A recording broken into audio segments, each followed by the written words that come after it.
মুসলমান ছেলেরা, খুব খেয়াল করে শুনুন।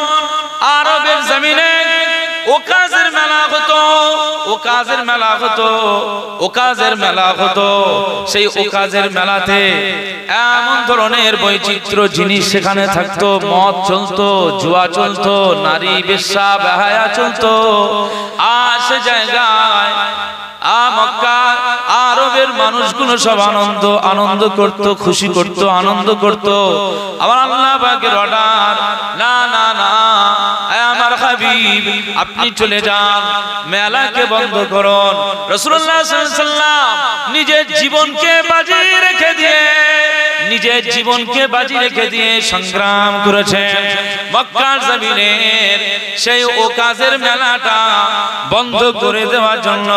মুস্তাফা কামলিওয়ালা আমিনা মায়ের কলিজার টুকরা সন্তান রহমাতুল লিল আলামিন আমাদের নবী নূর নবী হযরত মুহাম্মদুর রাসূলুল্লাহ সাল্লাল্লাহু আলাইহি ওয়াসাল্লাম ওই মেলার বিরুদ্ধে তিনি সংগ্রাম করলেন, প্রতিবাদ শুরু করে দিয়েছেন। রাসূলুল্লাহ সাল্লাল্লাহু আলাইহি ওয়াসাল্লাম মানুষ জনতাকে লক্ষ্য করে বললেন, এ মানব মণ্ডলী শোনো, এ জনগণেরা শোনো, এ আরব জাতিরা শোনো, আজ যে কাজে তোমরা লিপ্ত রয়েছো, আজ যে মেলায় তোমরা লিপ্ত রয়েছো, এই মেলাতে তোমরা যে অংশগ্রহণ করছো, আমার আল্লাহ পাক পছন্দ করেন না, আমার আল্লাহ পাক এতে নারাজ। এই মেলাতে ছেলে মেয়ে একসঙ্গে ঘোরা, এই মেলাতে জুয়া খেলা, এই মেলাতে মদের আসর চলা, এটা আমার আল্লাহ পাক পছন্দ করেন না। এই মেলাটা বন্ধ করে দিতে হবে, এই মেলাটা বন্ধ করে দিতে হবে। এটা একদিন নয়, আস্তে আস্তে আস্তে আস্তে এই মেলার বিরুদ্ধে তিনি সোচ্চার হলেন। আস্তে আস্তে আবু বকর, উমর ফারুক, আলী, উসমান রাদিয়াল্লাহু আনহুম আস্তে আস্তে ভাবে সব রাসূলুল্লাহর পক্ষে কিছু মানুষ দাঁড়িয়ে গেল। না না, দেখতে পাওয়া যায় আরবের জমিনের ওই বিখ্যাত ওকাজের মেলা মুহাম্মদ মুস্তাফা কামলিওয়ালার মাধ্যমে ওকাজের মেলার মতো গর্হিত নোংরা কাজটা আমার আল্লাহ পাক রাসূলুল্লাহর মাধ্যমে এই জাতিকে, আমার আল্লাহ পাক জাতিকে দিশা দেখানোর জন্য আমিনার বেটা মুহাম্মদ সাল্লাল্লাহু আলাইহি ওয়াসাল্লামের মাধ্যমে ওকাজের মেলাটা সেদিনের জন্য বন্ধ হয়ে গিয়েছে।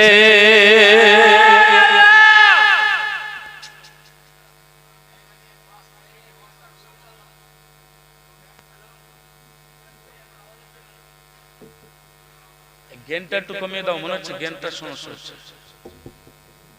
হালকা কমিয়ে দাও। মুসলমান,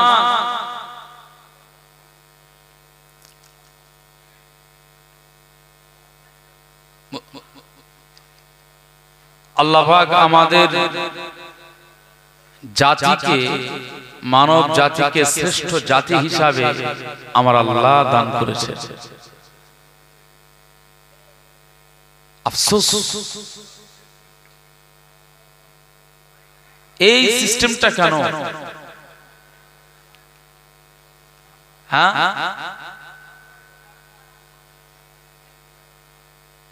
মনে রাখতে হবে আপনার গ্রামের মানুষগুলো আমার এই আলোচনায় হয়তো কষ্ট পাবে, কমিটি ভাইরা কষ্ট পাবে। আমি কমিটি ভাইদের কষ্ট দেওয়ার জন্য কথা বলছি। সিদ্ধান্তটা একটু ভুল হলো। কোন নাগরদোলার ক্ষমতা আছে, আমি যদি স্টেপ নেই আমার মাহফিলে তুমি বসাতে পারবে না, ক্ষমতা হবে বসাবার, ক্ষমতা নেই। আরে আমি নিজে একজন ইমাম, মসজিদের ইমাম, হাতিশালা 6 লেন গাবতলা মার্কেট বাজার যে মসজিদ, ওই মসজিদের আমি ইমাম। আমার মসজিদেও জলসা হয়, মাহফিল হয়। আমি ইমাম, কমিটিতে নিয়ে আলোচনায় বসে জলসার সিস্টেমটা কেমন হবে, কারণ আমরা আল্লাহর জন্য মাহফিল দেব।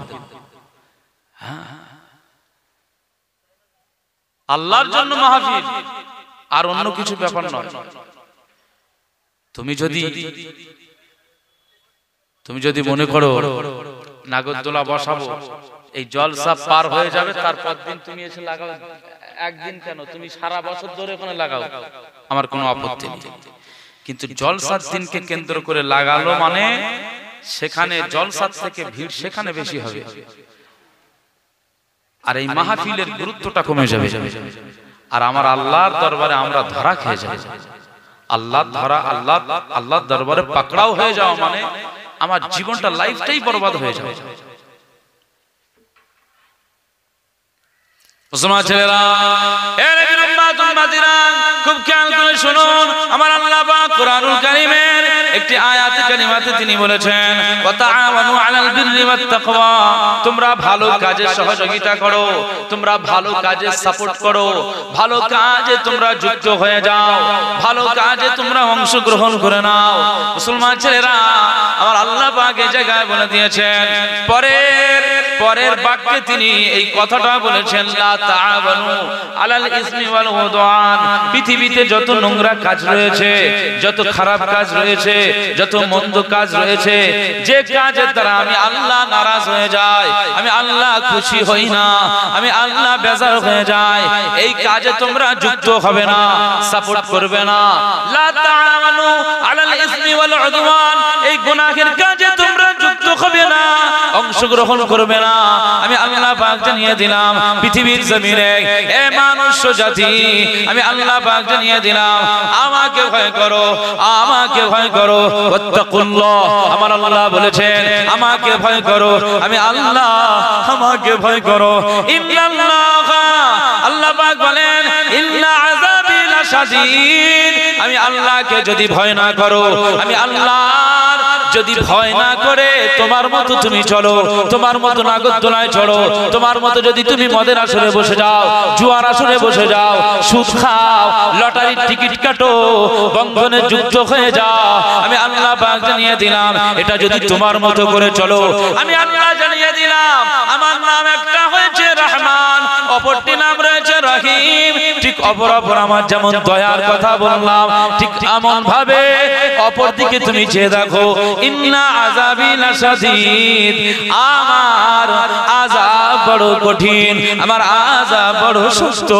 এই পৃথিবীর মানুষগুলো শোনো, যখন তোমাদের এই অন্যায় কাজ আমি আল্লাহ দেখতে পাবো, আমার আযাব তোমাদের দিকে এগিয়ে যাবে, আমার আযাব তোমাদের দিকে এগিয়ে তোমাদেরকে গ্রাস করে নেবে। আমি আল্লাহ পাক জানিয়ে দিলাম, না না না, তোমার এই অন্যায় কাজের জন্য আমার আযাবটা তোমার দিকে এগিয়ে যাবে, সেদিনে কিন্তু আমার রহমত পাবে না, আমার দয়া পাবে না। না না, আমি আল্লাহ পাক জানিয়ে দিলাম, এই আযাব থেকে বাঁচবার জন্য ওয়াত্তাকুল্লাহ, আমি আল্লাহ, আমাকে ভয় করো। পৃথিবীর জমিনে ওয়ালিমান খাফা মাকামা রাব্বিহি জান্নাতান, আমার আল্লাহ পাক সূরাতুর রহমানের এই আয়াতে জানিয়ে দিয়েছে, যে আমার ভয় করে, যে আমার খাউফ করে, যে আমি আল্লাহ, আমাকে ভয় করে চলে, আমি আল্লাহ পাক জানিয়ে দিলাম, মাকামা রাব্বিহি জান্নাতান, আমি আল্লাহ তার রব, আমি আল্লাহ তার প্রতিপালক, আমি আল্লাহ তার খালিক, আমি আল্লাহ তার মালিক। আমি আল্লাহ পাক জানিয়ে দিলাম, যারা আমাকে ভয় করেছে, আমি আল্লাহ তার জন্য দুটো জান্নাত রেখে দিয়েছি।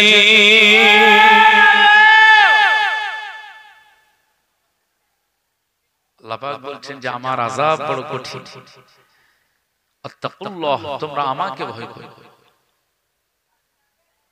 হ্যাঁ, এই সেটটা আলেম, হুজুর, পীর সাহেব, ব্যারিস্টার, রেজিস্ট্রার, বিএলআর, হ্যাঁ, এসডিও, বিডিও, এমএলএ, সবার কাছে এই সেট বর্তমানে আসে না, কম বেশি।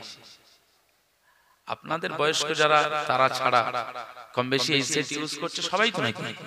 তো এর ভিতরে এমন কিছু বিষয় রয়েছে যা গুনার গুনাহ, গুনার গুনাহ, নোংরার নোংরা।